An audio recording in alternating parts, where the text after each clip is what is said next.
What's the deal? Anyways, this is the Stanton SCS4DJ. I'm going to tell you a little bit about it, how to set it up, and how easy it is to use.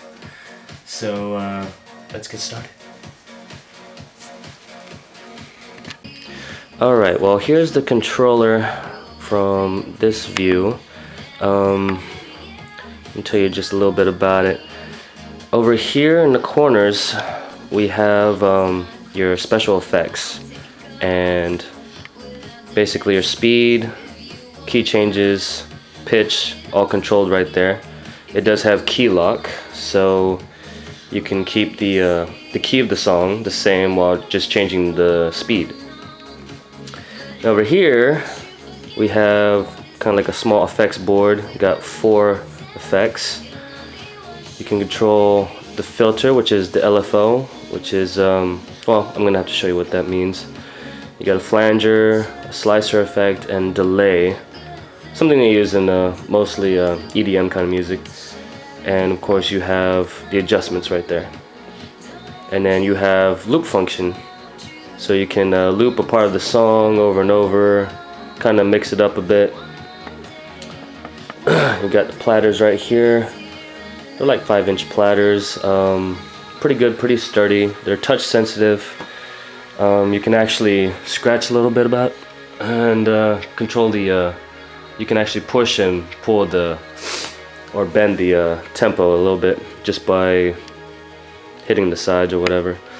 Over here you got play, pause, the cue, sync. I guess if you have 2 songs playing, you could actually sync the first deck to the second deck. It's kind of cheating, but that's basically what it does. And right in the center you have your screen. 8 buttons for the basically the controls or whatnot, depending on what options are on the screen corresponds to the buttons. You got your highs, your mids, your lows, and these actually cut the frequencies off if you turn them all the way to 0. This is your jog wheel, basically to go through songs, select different options, back enter. Kind of works just like left click, right click of a mouse. And of course you got your mixer. It's pretty basic. You got deck 1 on the left side, deck 2 on the right side, and this is what they use to fade from left to right or to scratch. In the center you got a record button, which you can actually record your mixes onto a file, depending if you have an external hard drive or a USB. Both sides are pretty much the same. Let me see, what else? I'll show you what's going on in the back. Okay, the back right here, basically you have your power button. This thing right here, I guess that's actually, you can wind the cord around here so it doesn't get pulled out. This is where you plug the power cord at, and then over here you have basically USB.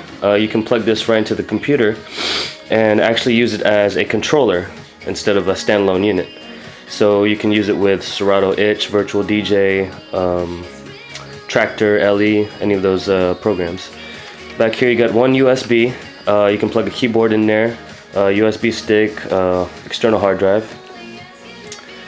Over here you have RCA outputs. You can actually hook that up to any home theater system, any kind of regular boombox or anything like that. And right here, balanced outputs, 1/4 inch. So actually I guess you could take this to the club or take it somewhere where you could actually plug into a PA system or something like that, and it would work. And over here you got some kind of a locking mechanism. Anyways, and on front right here, this is basically your mic input. You can hook a mic up here so you can talk over your mix, mic volume, master volume. And right here is for the headphones. You got the volume for the headphone, and then you can actually control the mix from the headphone to the master output. Over here you have 2 ports. You can actually plug both of these in here. 1/4 and 1/8 inch plugs for the headphones. And on the back you have this cover right here, and actually behind this cover you can actually store your USB drives or your hard drive back here. See, right there you would plug 1 external hard drive, or actually 2 external hard drives, and a USB flash drive if you want, and you actually store it back here. It actually sits in the back, and then that way it won't be hanging around, dangling somewhere. Over here you got a battery, and I guess this basically holds the memory, like say when you flash the system. I'm going to show you that a little later, because they actually have upgrades in software that you can do on here. They're called firmware upgrades. It actually give you better options, or can actually speed up the system in a way. So let me show you how this works. Alright, so basically you would take your power cord, plug it into the back. This would actually be hooked up to a system. I already got these hooked up to some like studio speakers. Right there, right there. Turn on the machine. And basically that's how it boots up. You see a lot of blinking lights. Takes a minute.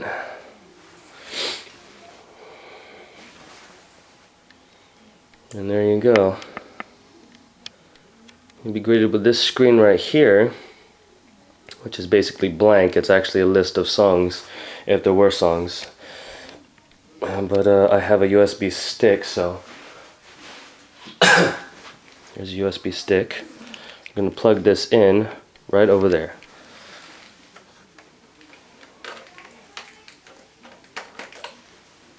Just like so. And then in a minute it'll actually read it. There's going to be a logo that pops up.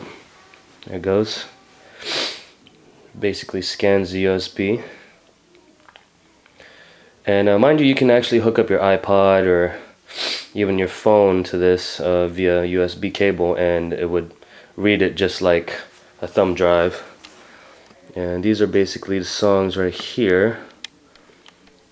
Just a few songs to show you basically what this thing can do, and then I can show you some of the effects also. So basically you would select a song using the jog wheel right here. Select this Can't Stop Me Now from Afrojack and Shermanology. This button right here is to load it into deck A. This button here is to load it into deck B. So I'm going to select one song first. I'm going to load that into deck A. Okay. Then here you hit browse, and then you can, I'm going to select this next song, Adam from Nari Milani. Load that into deck B. So now I got two songs loaded up. And then I'm going to switch to my waveform, which is basically pictorial version of the beats, the downbeats, all that kind of stuff, represented in a kind of like a bar graph.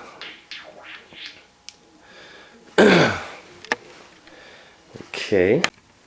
Alright, so we are going to play the song.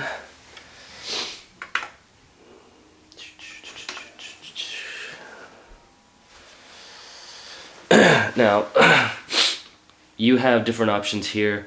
This one's for scratching, this button right here. It actually allows you to cue the song too. So if you kind of move it like that, see? So it's touch sensitive.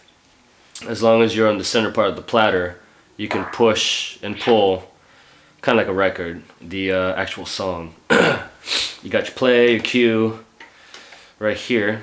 Cue, if you just press it and hold it, it will actually kind of like preview a part of the song. You let go, it goes back to wherever the cue point was. Cue point is basically wherever you set Like say you want to be in a specific part of the song.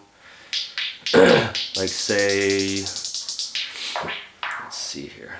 Say you want to be like in a part where the beats kind of start. Like say you want to go right there, you can actually hit Q. Now, every time you hit Q, it goes back to that part.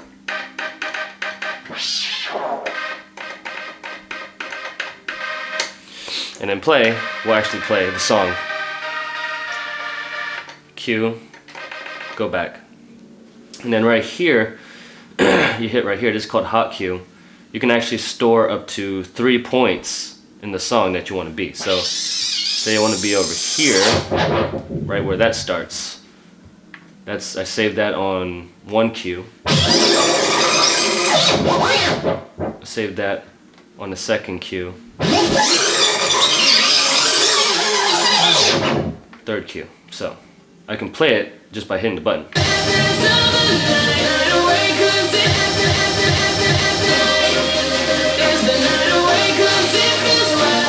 So those are called hot cues. You can basically set points in the song where you want to be. Alright, I'm going to show you the basically the effects. So I'm just going to go ahead and load another song here. Load A.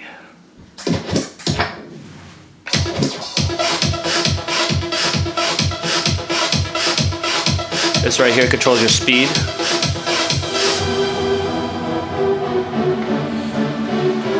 This is your filter.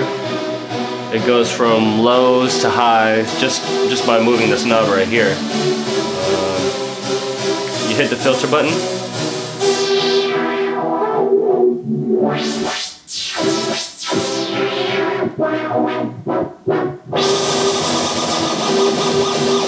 Right in the middle, it plays it pretty much normal. Low, left goes low to lower frequencies. Right goes to the upper frequencies. You got a flanger.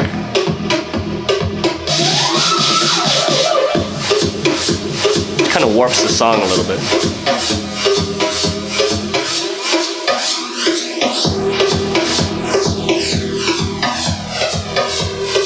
Kind of like the same sound effect that you hear in like screw music, you know. Kind of does that little warping effect there. And then you got your slicer, which is this button right here. Let me show you what that kind of messes with the beat a little bit.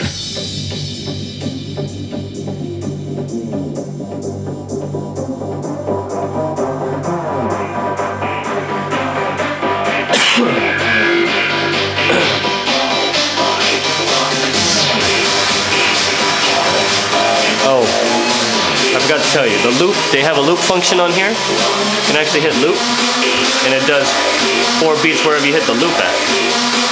And then you can actually subtract or multiply the loop. I'll show you what that sounds like.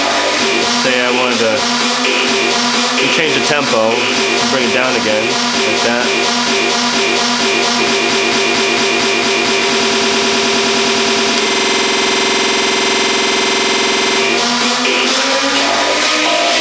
And the reloops to actually do it again.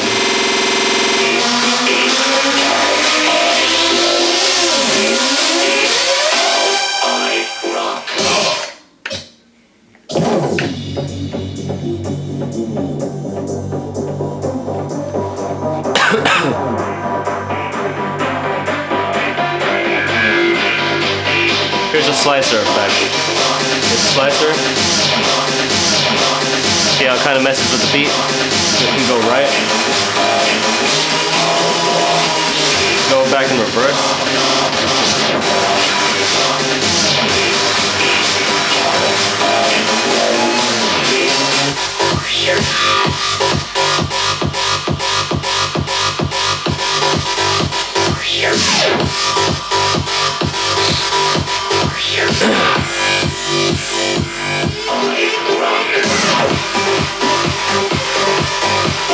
While the song is playing, you can actually select songs, you can browse through songs. gonna try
that's just basically mixing from one song to the next.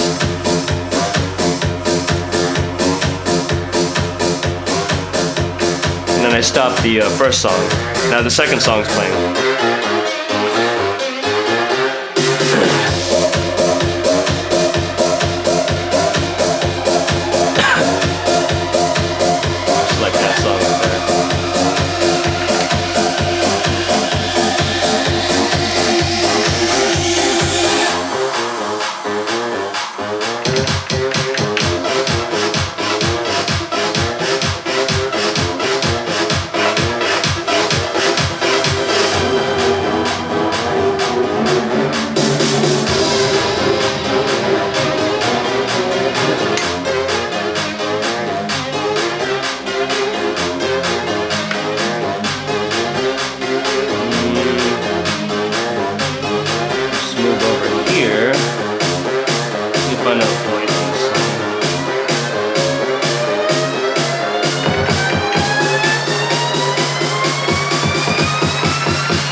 That's kind of like the gist of how it works. It's